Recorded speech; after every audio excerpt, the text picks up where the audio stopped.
Well, welcome to this video. This is Craig Hane, or Dr. Dell, and we're going to talk about today on this video some incredible 21st century math tools that literally revolutionize the way we learn and practice STEM math. Now, just let me remind you that tools are probably the secret to our sapient civilization compared to any other species. We make tools. And math is probably the closest thing that we've created as a universal language, because virtually all sapiens utilize math.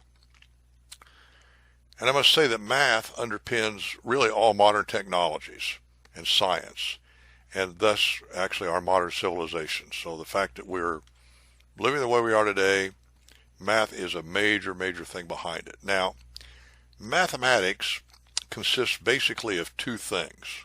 Concepts, math concepts, axiomatic systems, we've talked about that, and then tools that we use to apply these concepts to solve all sorts of problems. Now, in the beginning of our civilization, virtually all the tools that we created were manual, and that included the math tools. And the facts are we created a plethora, meaning a whole bunch of manual tools, many of which, in fact most of which, are now obsolete. But in their day, they were state-of-the-art, and it's what really helped our species, sapiens, develop our modern civilization. But what happens over time is new tools were always being developed that were better than the old tools and replaced them. Now, as far as math goes, concepts are actually often pretty easy to understand. The problem is, the challenge is, the tools to apply these concepts can be very difficult to learn and very difficult to use. Now, let me use an analogy for you to show you what I'm talking about. And it's an analogy, but it's kind of what happened in math. Suppose you have a hole in a piece of wood. Now, that's a concept, a hole in a piece of wood. And you can just understand it by looking at a few of them as samples, or you can define them, but it's a very easy concept to understand, a hole in a piece of wood. The question is, the problem is, how do you create a hole in a piece of wood? Well, you need a tool to do that. I doubt if anybody can create a hole in a 2x4 without some kind of a tool. So how do we do it? Well, in the very beginning, we took some sort of something like a spike or a nail and a hammer and created a hole by driving through it. And that's one way to do it. I've created holes that way myself. And of course, sometimes you split the wood, and you've got to be able to use the hammer and drive it in straight and so on. And sometimes it's hard to get to where you want to do it. Well, then our ancestors invented something called a brace and bit. Now, you've probably never heard of that, but if you go back and look on Wikipedia, it was a tool that had a drill bit on it, but it was manual, and you could drill holes with it. That's how I learned to drill holes when I was a young boy. It's pretty hard to learn, and it's pretty hard to do, but you can do it, and it's slow, and sometimes you can't get to places. Well, then along came an electric drill, and the original ones were hooked with power cords to 120 volts, so you had to have a 120 volt hookup nearby, but an electric drill was much easier to use. It was much easier to learn, and much easier to use, much more flexible. You could do more with it than a brace and bit. So once electric drills came along, brace and bits pretty much disappeared.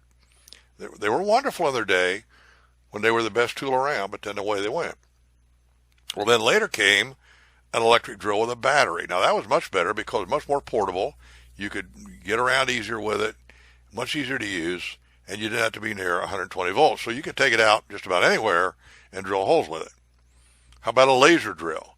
Well, for certain types of holes today, a laser drill is a lot easier to use and a lot faster than an electric drill. So what happened is, over time, more and more sophisticated and easier and more efficient tools were developed. And they were easier to learn, and they were easier to use. And a question would be, if you're interested in carpentry, how would you like to go back and use a brace and bit to drill a hole? Well, math is no different than our analogy. Concepts and tools. Now, the concepts are often easy to learn, and the tools are what's difficult. So let's just start out and talk about numerical calculations. our very earliest ancestors had very primitive number systems. In fact, I had a professor once that said our original ancestors, their number system was 1, 2, 3, heap. In other words, anything over 3 was a heap.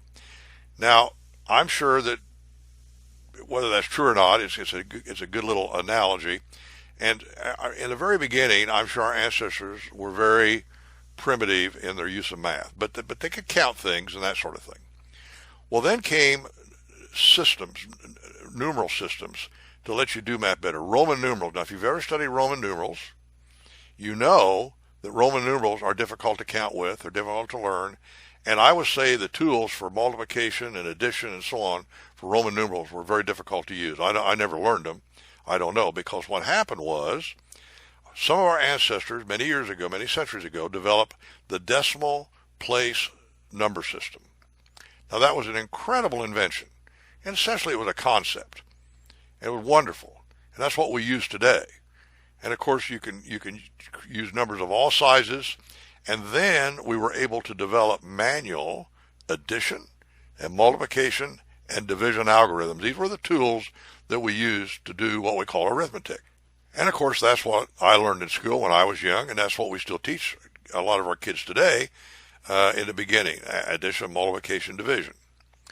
But of course, when you start using larger numbers, that becomes quite difficult and time-consuming, and so a tool called logarithms were developed.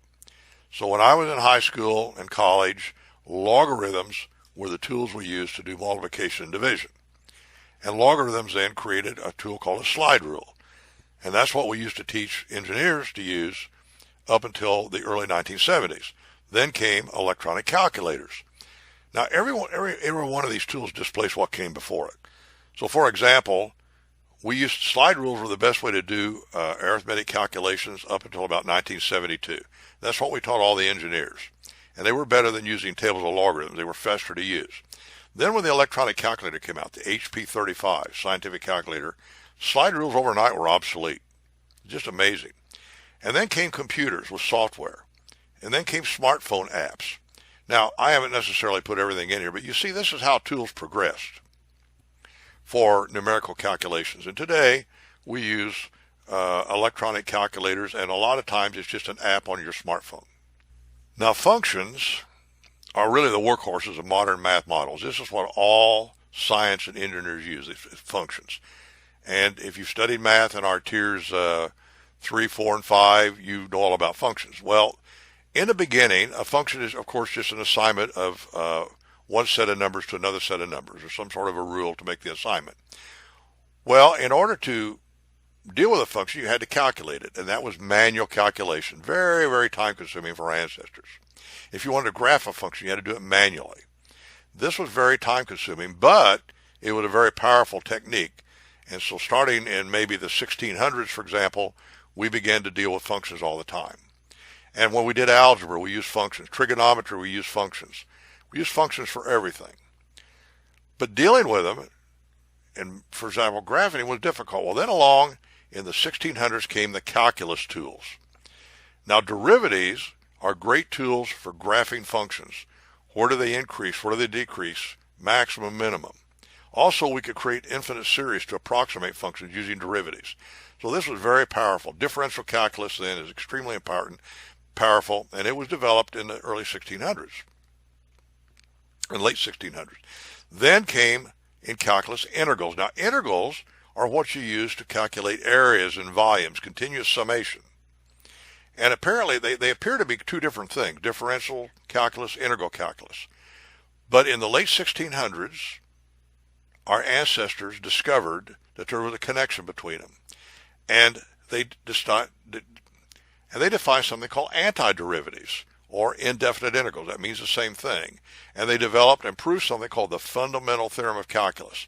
And with that, they were able to now solve integral problems using antiderivatives. So they connected these two up. And when you learn calculus, that's the first concept that's what you learn. That's the fundamental theorem of calculus was really probably the key to modern science. That unlocked the tools to use modern science. And then we had infinite series, which he created with derivatives, and that let us create what we call special functions. Then we had to learn how to do numerical approximations. Then along Much later came graphing calculators, and that made life a whole lot easier. Then we developed differential equations and techniques for that, and we developed a lot of manual techniques for calculus and differential equations. Now that was done by our ancestors in the 16 and 1700s. Now, right up until all the way through the 20th century, we used manual techniques for calculus and differential equation. Then came an amazing tool called Wolfram Alpha. It's a 21st century tool. It was introduced in 2009, and it literally transforms the way you learn and do calculus problems. Any calculus or differential equation problem or algebra or trigonometry can be done with amazing results in less than a minute. Now this could take you a very, very long time to do these problems before Wolfram Alpha came along. In fact, many times you couldn't even do it with the manual tools. And Wolfram Alpha does these problems in ways that no human being, no sapient can do. Stephen Wolfram, who invented Wolfram Alpha, it's a big Mathematica program, says that the way it solves problems are ways that a human being can't do it. And it's just it's almost like a miracle when you use it. In fact, Wolfram Alpha is capable of doing problems that are simply impossible with manual tools in any reasonable length of time. Now, I'm going to give you an example. If you study calculus, you'll be familiar with it. If you don't, just kind of play along with it here. In calculus, you need to compute something called an indefinite integral or an antiderivative. So here's a function, x times the sine of x squared. That's the function that could come up in engineering and science, very easy, a simple function. What is this indefinite integral? And the answer is minus 1/2 cosine of x squared plus a constant. Now I'll tell you this, a calculus student, once they learn the manual techniques, could do this in a few minutes. Of course, Wolfram Alpha does it in less than a minute, but it's not a very hard problem. This is really a very easy calculus problem. Okay, let me give you another example. Find the integral of sine of x squared. That looks even easier, right? Just sine of x squared. And the answer turns out to be a special function called a Fresnel integral. Now I'll tell you this, there's no calculus student, or for that matter, professor, that would ever be given this problem. It would take a very long time to solve this problem, because what you have to do is expand this as an infinite series, a power series. Then you have to integrate it term by term, and that ends up creating what we call a special function, which we call a Fresnel integral. Now, Wolfram Alpha, if you give it this problem, will do it in less than a minute. It is basically not practical to do it manually in any reasonable length of time. A really good way to understand a concept is to work out lots of examples where you might change one parameter many times and observe the results. That's a great way to learn a concept. But with manual techniques, it's just too time consuming to do. If I gave you a problem and said, okay, now I want you to do this problem 20 different times with different parameters, and it took you 10 minutes each time, well, 20 times 10, 200 minutes. With Wolfram Alpha, you do the whole thing in 20 minutes. So Wolfram Alpha actually makes it easier and better to understand concepts and the techniques you're using than the old days. And on top of that, it's fun. Let me tell you, doing the old manual calculations is tedious and boring, and it's not fun. In fact, a lot of students wouldn't study math because they just think, it's no fun. It's too boring. I don't like it. I can teach you the concepts of calculus very quick and easy. The concepts are easy.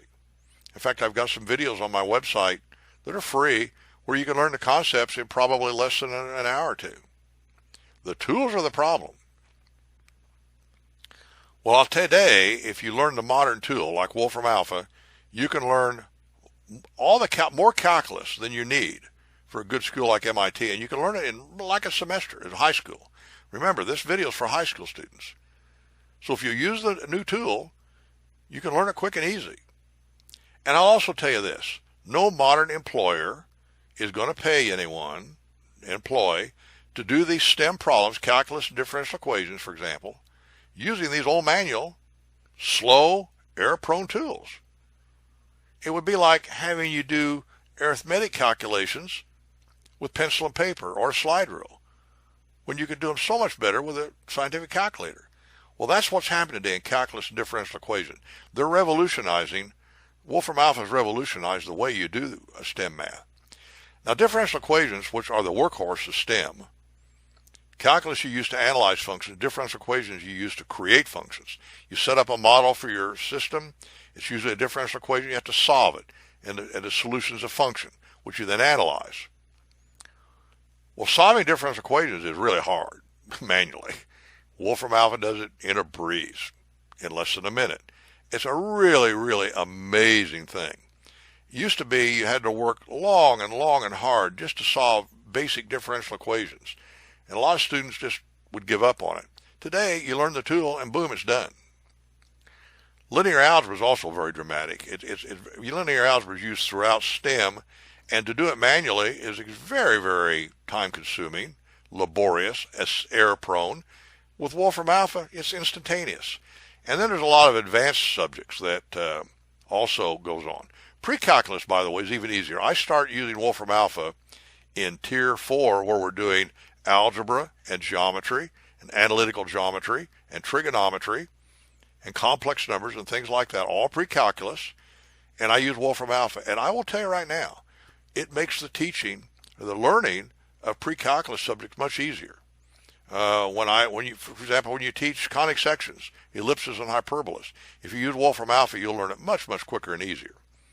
Because you could do things and set up examples and learn concepts by doing a lot of examples quick and easy. And the list goes on and on. I'm just giving you the basics of STEM. It just continues on, and I won't say there's no end to it, but it goes on and on and on. Like later on in science and engineering, you'll start using Fourier analysis, for example. Well, Wolfram Alpha just does it for you instantly.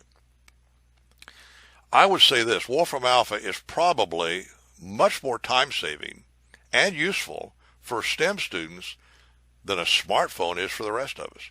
Just think what a smartphone's done for you. If you use a smartphone a lot, like I do, and like I think most people do, it saves you tons of time. My smartphone makes me smarter than I used to be because I can learn things so much faster. If I see a word I don't know or a person or something, I just ask Google. Boom, there it is. I know the answer. What's the population of Venezuela? I don't know, but I can find it on a smartphone in 30 seconds. Well, Wolfram Alpha is like that for STEM students. It's revolutionary. It's revolutionary. Learning and using old manual calculus and differential equation tools is like learning to use a brace and bit. Now, I will say this. Some educators, they claim, well, you can't understand the concepts unless you master these old manual tools. I believe that's total nonsense. But they use it so they can keep the old tools and the books that teach them alive.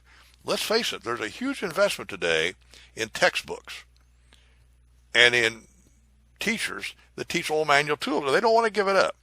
Back when the scientific calculator came out, people didn't want to quit teaching slide rules and logarithms because that's what they did. That's how they earned their living. They had books to do it. Well, it went obsolete. I believe, by the way, that the people who are going to lead this revolution is going to be students.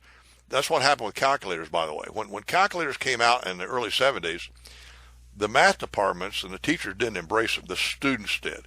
And pretty soon the students rose up and said, hey, we're not going to learn the old manual tools. We're going to learn the new tool. And it was an internal revolution that went on in the 1970s.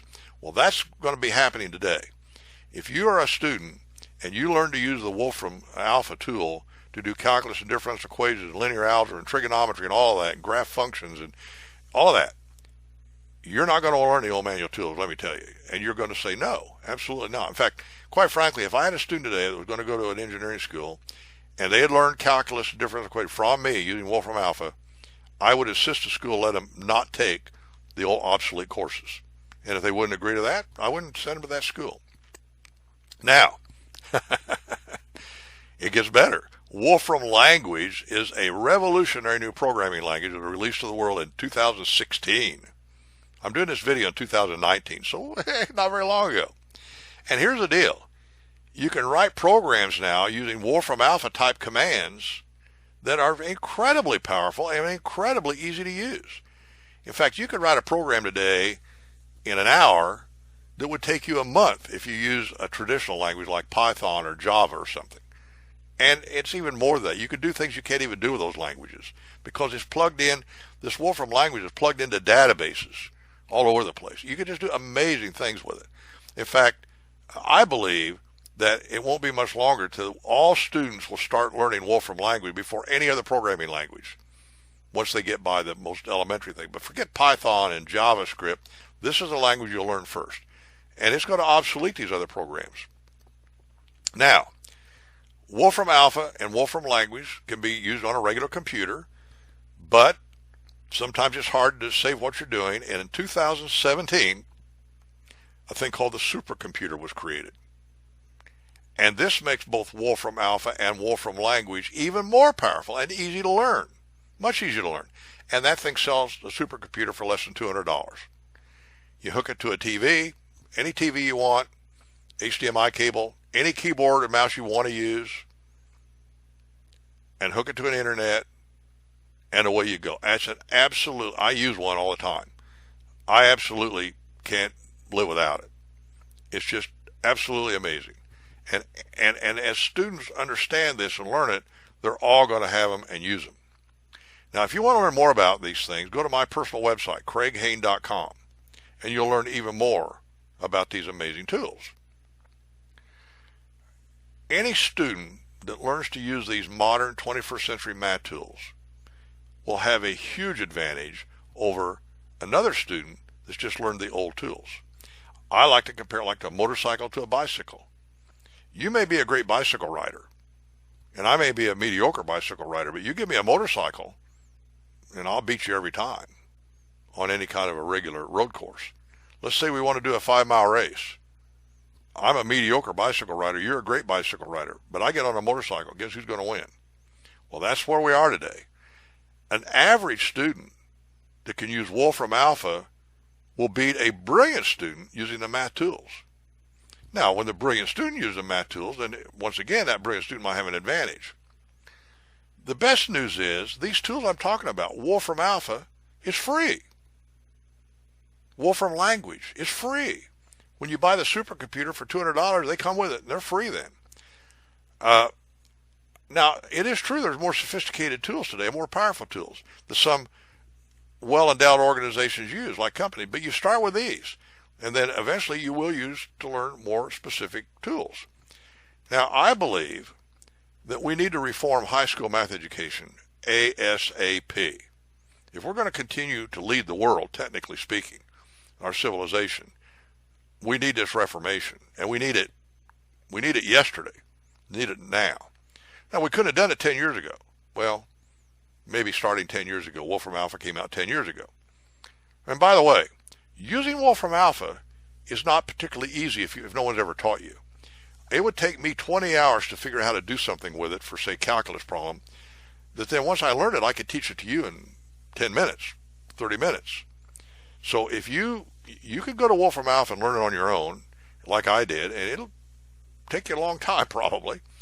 But if you get someone to train you, like if you take our Tier 4 and our Tier 5 training, which is very inexpensive, you'll learn it very quick. That's why I say you can learn calculus in less than a semester and differential equations in less than a semester. And be ready for MIT. And you'll be better prepared than students coming out of regular high schools that are not teaching that. Well, I wrote a book about all this to explain it called How and Why Homeschool Math Can Be Vastly Superior to Public School Math. Now, by homeschool, that means somebody that's studying it on their own. Any student can do this at home. You can sign up for my programs, Tiers 1 through Tier 6, and learn all this on your own, at home, on your own time. If you're a homeschool student, you definitely can do it. But even if you're going to public school, you can do this on your own. In fact, when I went to public school, and I did go to public school, I learned more math at home and from some of my homeschool teachers than I did in the public school. So, and that gave me a huge head start. That's a whole other story. Well, you can get a free copy of this. Go to the website, vastlysuperiormath.com, and get a free copy. Or you can visit my website, craighane.com, and get a free copy. And at my site, you're going to have even more information on the STEM math world and how it's transforming the 21st century. So This video is for students and teachers, of course, and anybody interested in math, but in particular, it's for people that want to learn more math. STEM math had been a barrier for most students for a long time, for many students. Calculus and differential equations, just too doggone hard. Well, they're not anymore. That barrier is gone. It's like a big tunnel through a tall mountain barrier. So, and my book explains all that. This how and why homeschool math can be vastly superior to public school math. And by the way, if you go to this website, you get the free book. You can download a PDF and read it, or I have an audio of every chapter. And you might only be interested in certain chapters. In fact, I even give you a guide, depending on your interest, which chapters you'll want to listen to, most likely. In fact, Chapter 11 is something I think every high school student that's going to graduate should listen to, because, among other things, it tells you if you're going to go to college, how you can do it without incurring any student debt, if you're going to go to college. Of course, a lot of students really shouldn't go to college, and there's ways to make very good livings without doing that. I talk about that in Chapter 11 too. So anyway, this is Craig Hane. I hope you've enjoyed this video, and I hope you're having a good life. I'm enjoying life myself. I think the 21st century is absolutely incredible, what we can do. I'm so excited. I envy you young people. If I'd have had this when I was your age, oh my goodness, I hate to think what I could have done with it, what I would have done with it. But you've got it, and it's up to my generation and even younger generations to give this to you. So there you are. You have it. It's Craig Hane, Dr. Dell. I will hopefully see you on another video. Bye-bye.